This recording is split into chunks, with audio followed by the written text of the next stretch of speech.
હું થયું મીઠી? થવાનું હું હોય ઈ જ જે આ ઘરમાં રાત દી થાય છે.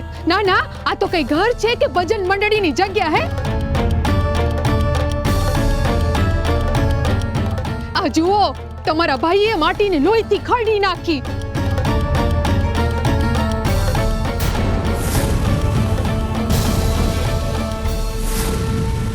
હવે હું લોહીવાળી માટીથી માટલા ગળશું?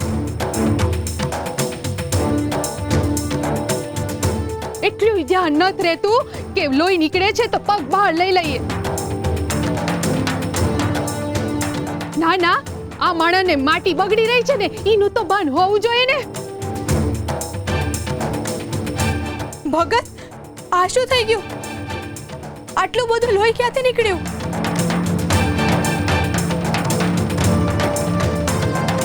ભગત, પગ બહાર કાઢો.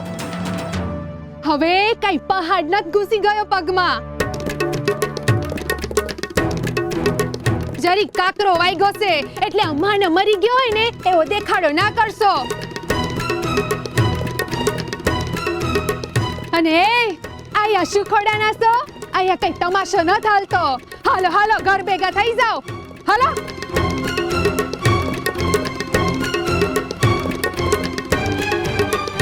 આ તારા પગમાંથી લોહીની ધાર થાય છે. તને વાગ્યું અને તને દુખ્યું એ નહીં? આ કેટલું બધું વાગ્યું છે. હાલો.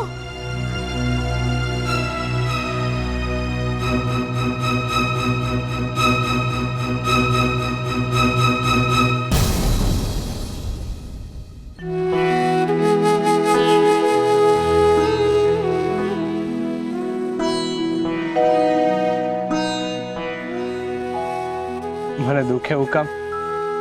મનમાં હારી હોય ને તો શરીરની પીડા પીડી ન હકે. હું તો હરીની ધૂનમાં હતો એટલે દુખાવો તરફ ધ્યાન જ ન ગયું. એને ગાંડપણ કહેવાય. આ તમારા લોહીવાળા માટલા વેચીશું ને તો ધંધઈ ધૂળમાં બળી જાહે. આજે શરદ પૂર્ણિમાના 51 માટલાની વર્દી શેઠે આપી હતી. હવે તમે આ માટી તો બગાડી નાખી.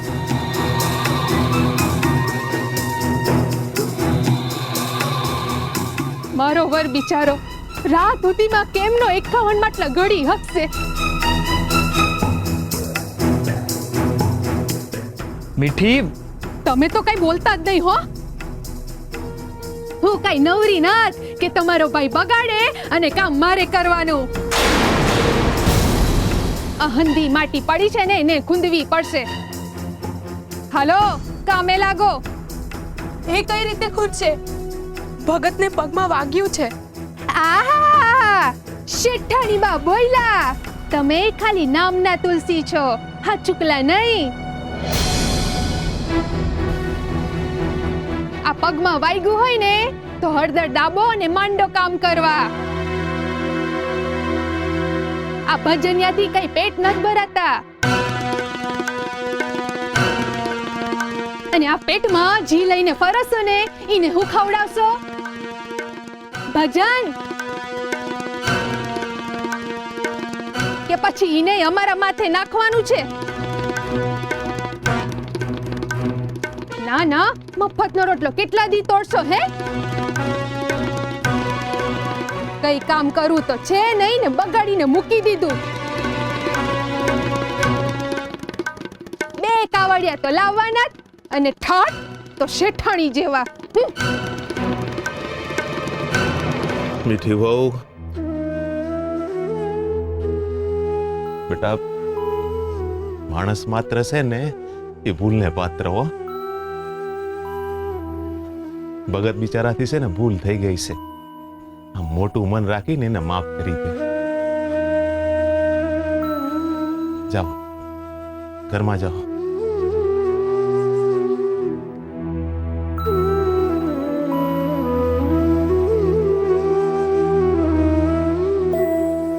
બાપા, મને માફ કરજો.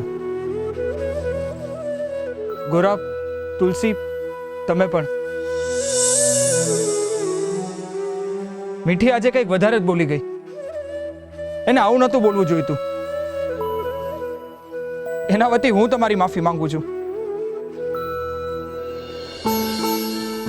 મહારાજ, તમારે માફી માંગવાની કોઈ જરૂર નથી.